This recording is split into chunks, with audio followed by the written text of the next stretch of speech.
Šiandien visiškai nieko ypatingo.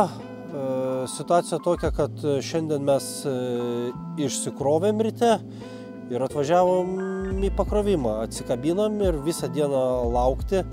Rytoj krausimės į Barceloną žuvį.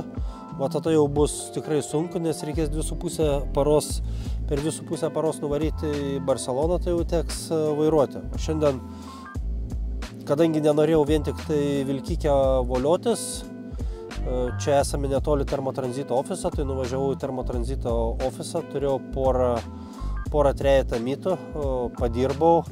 Žinokit, ir tiek visiškai. Pasidarėm valgyt, keletas vairuotojų atvažiavo, padarėm interviu, pasikalbėjom, pasėdėjom kabinoje, išgėrėm kavos, sakyčiau, kaip vairuotojai tokia nuobodi diena ir, sakyčiau, varginanti, vis tiek vairuoti yra lengviau. O ką? Einam miegoti ir laukiam rytojaus ir tas 3 dienas turėtų būti labai sunkiai. Tai va tiek.